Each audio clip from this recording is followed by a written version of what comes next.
ये शमशेरपुर है। मुर्गे की बांग से पहले यहाँ जिंदगी शुरू हो जाती है और साथ ही शुरू हो जाती है गांव की गपशप। गांव के बीचों बीच रमाकांत की चाय की दुकान है। 60 साल का रमाकांत एक पुराने रेडियो के पास खड़ा चाय उबाल रहा है। सामने बेंच पर 30 साल का सुंदर उबासी लेते हुए बैठा है। उसके रोम रोम में आलस भरा हुआ है।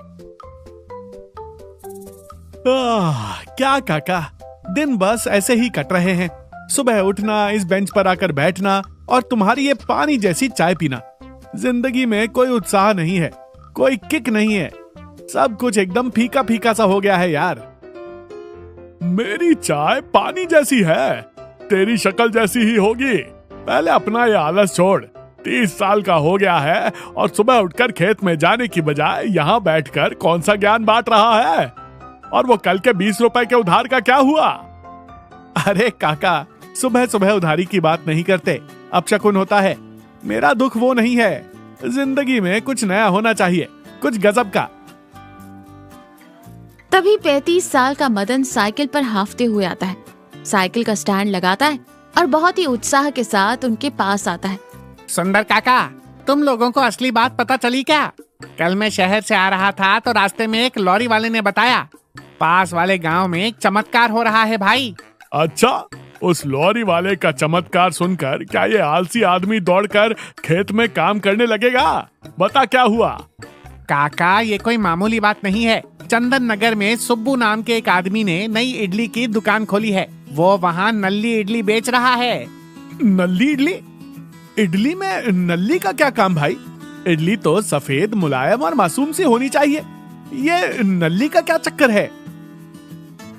अरे भाई, वही तो किक है। इडली देखने में एकदम सादी और नॉर्मल लगती है, लेकिन जैसे ही उसका एक टुकड़ा तोड़कर मुंह में रखोगे, अंदर से मटन नल्ली का जबरदस्त स्वाद आता है। जिसने भी एक बार खा लिया वो फिर कभी सादी इडली की तरफ देखता भी नहीं है। लोग सुबह 5 बजे से ही वहाँ लाइन लगाकर खड़े हो रहे हैं।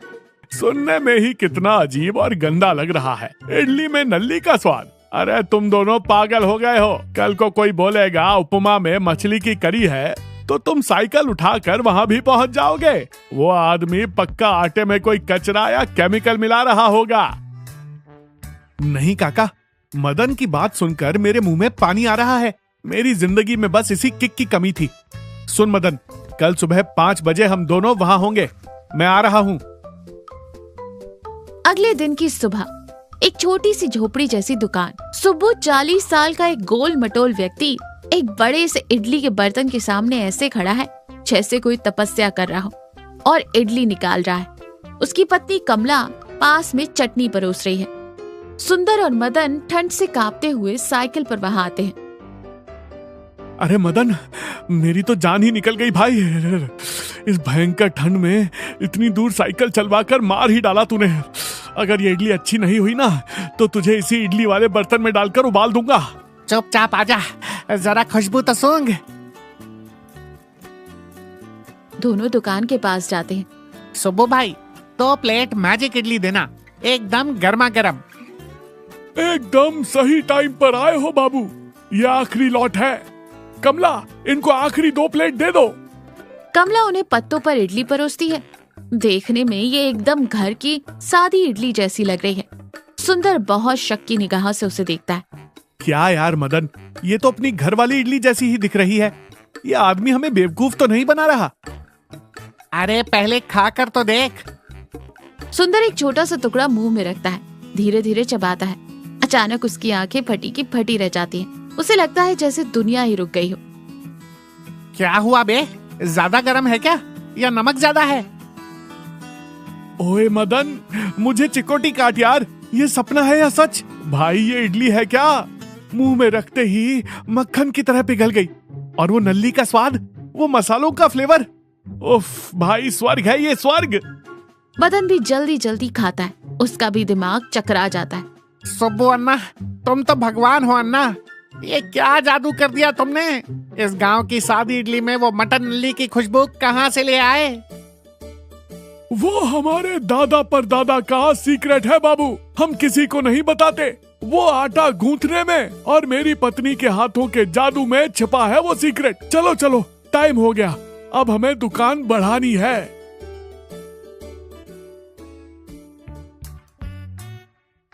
सुंदर और मदन दोनों रमाकांत को घेरे खड़े हैं और उसका दिमाग खा रहे हैं। काका, तुम मानो या ना मानो, पिछले 3 दिनों से अगर मैं वो नल्ली इडली ना खाऊं तो मुझे पागलपन के दौरे पड़ने लगते हैं। हाँ काका, वो रुई जैसी मुलायम इडली और उसके अंदर से आने वाला वो नल्ली सूप का स्वाद, उफ काका, वो पक्का कोई जड़ी बूटी मिलाता है, वरना हम ऐसे एडिक्ट क्यों हो जाते। तुम दोनों रोज सुबह सुबह आकर मेरी जान मत खाया करो। उस मनहूस इडली का नाम मेरे सामने मत लो। इडली इंसान की सेहत के लिए अमृत जैसी होती है, उसे तुम लोग ऐसे क्यों बर्बाद कर रहे हो? वो पक्का आटे में कोई फालतू का पाउडर मिलाता होगा। देख लेना, 6 महीने में तुम दोनों की आंतें सड़ जाएंगी। तब आना मेरे पास, मुफ्त में गर्मा गर्म पानी दूंगा पीने को। तुम कुछ भी कहो काका, कल तो मैं अपनी पत्नी चंपा को भी वहाँ लेकर जाऊंगा। एक बार उसने वो इडली खा ली ना तो वो भी मुझे कभी पलटकर जवाब नहीं देगी। रात के 8 बजे सुंदर डरते डरते अंदर आता है।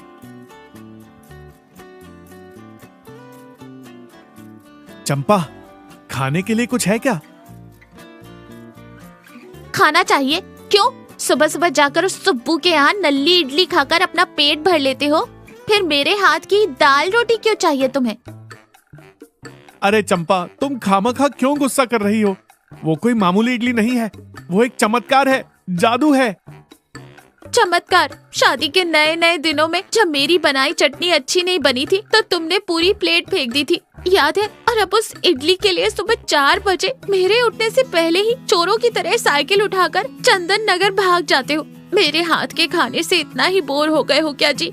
घर में मेरा कोई काम नहीं करवाते, खेत की तरफ देखते तक नहीं हो, बस दिन रात उस नल्ली इडली का नाम जपते रहते हो।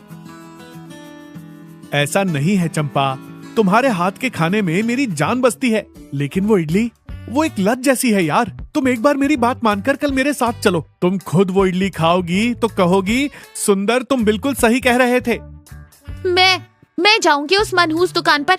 कभी नहीं। मैं अपने हाथ की सूखी रोटी और चटनी खा लूंगी, लेकिन उस सुब्बू की दुकान पर कभी नहीं जाऊंगी। और कान खोलकर सुन लो, अगर कल तुम फिर से वहाँ गए ना तो मैं अपना बोरिया बिस्तरा बांधकर अपने मायके चली जाऊंगी। ये मेरी आखिरी चेतावनी है। सुंदर डर जाता है और कांपने लगता है, लेकिन उसके दिमाग में अभी भी उस इडली की खुशबू घूम रही है।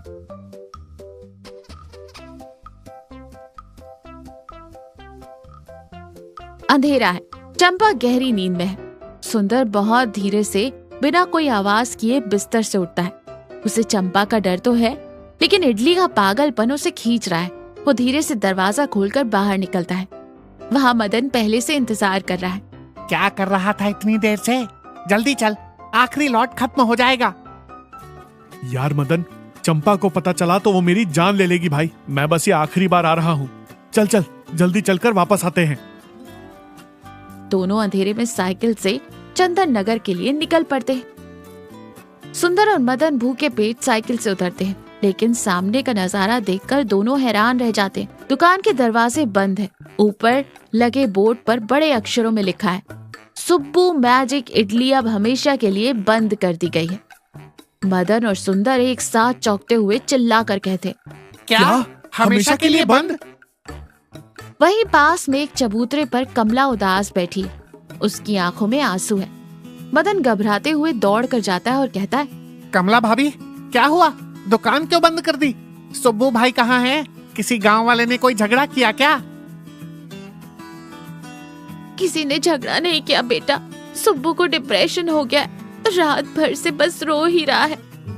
डिप्रेशन? लेकिन क्यों? इतना बढ़िया व्यापार चल रहा था, फिर डिप्रेशन क्यों भाभी? आखिर बात क्या है?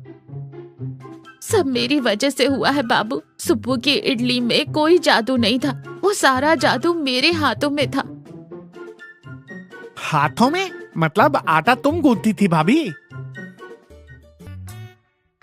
तुम्हें उस इडली में नल्ली का स्वाद और मटन की खुशबू क्यों आती थी पता है? सुंदर और मदन घबराहट में एक साथ सिर हिलाते हुए कहते हैं, नहीं, वो स्वाद इडली से नहीं आता था बाबू, वो मेरे हाथों में था। बात यह है कि मैं रोज रात को अपनी पालतू बिल्ली के लिए मटन नल्ली का सूप बनाती हूँ। जब मैं वो सूप बिल्ली को पिलाती थी तो मेरे हाथों में वो नल्ली का रस, वो तेल और चिकनाई बहुत अच्छी तरह से लग जाती थी। उस सूप की महक मेरे हाथों में बस जाती थी। सुंदर और मदन को लगता है जैसे उनके आसपास की दुनिया गोल गोल घूम रही है। उनके पेट में अब अजीब सी हलचल होने लगती है। उल्टी रोकने के लिए दोनों अपना मुंह कसकर दोनों हाथों से बंद कर लेते हैं। लेकिन कल रात उस बिल्ली ने बर्तन को लात मार दी और सारा सूप जमीन पर गिर गया। मेरे हाथों में लगाने के लिए एक बूंद सूप भी नहीं बचा। जब मेरे पास वो सीक्रेट इंग्रेडिएंट ही नहीं रहा तो सुब्बू ने दुकान बंद कर दी। मेरी बिल्ली ने ही हमारा घर उजाड़ दिया बाबू। सुंदर और मदन अब वहाँ एक सेकंड भी नहीं रुक पाते और बिना पीछे मुड़े पूरी ताकत से वहाँ से भाग खड़े होते हैं। सुबह के 7 बजे सुंदर और मदन दोनों का चेहरा पीला पड़ा हुआ है।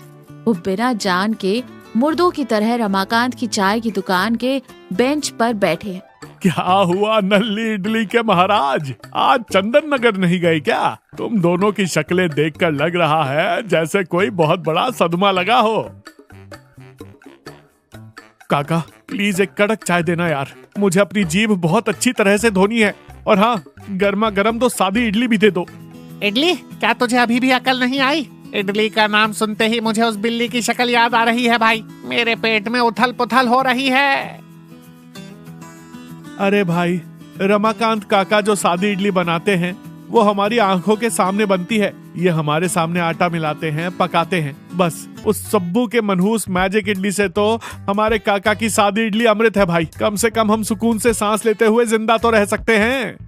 मैंने पहले ही कहा था ना, इंसान को कभी भी अजीबोगरीब स्वाद और फालतू के चमत्कारों के पीछे नहीं भागना चाहिए। असली स्वाद और असली सेहत हमारे घर के सादे और सीधे खाने में होती है। इन दिखावों के पीछे हमेशा कोई न कोई गंदगी छिपी होती है।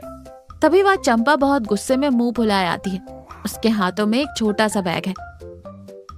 क्या जी, मुझे मायके जाने के लिए बस में बिठाओगे या मैं पैदल ही चली जाऊं? सुंदर भाग कर जाता और चंपा के हाथ से बैग ले लेता है। चंपा मुझे माफ कर दो यार, मेरा सारा पागलपन उतर गया है। इस दुनिया में तुम्हारी बनाई दाल रोटी और तुम्हारी हाथ की चटनी से बढ़कर कोई जादू नहीं है। तुम्हारे बिना मेरी जिंदगी एकदम बेस्वाद है। कल से मैं सुबह जल्दी उठकर रसोई में तुम्हारी मदद करूंगा और खेत पर भी जाऊंगा। चंपा बहुत हैरानी और खुशी से उसे देखती है। मदन और रमाकांत जोर जोर से हंसने लगते हैं।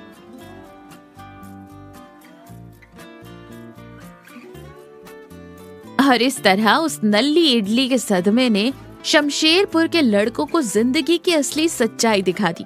कभी कभी जिन सीक्रेट्स के पीछे हम भागते हैं, उनके पीछे बिल्ली के सूप जैसी भयंकर सच्चाई हो सकती है। असली खुशी, प्यार और स्वाद एकदम साफ, शुद्ध और सादे तरीके से हम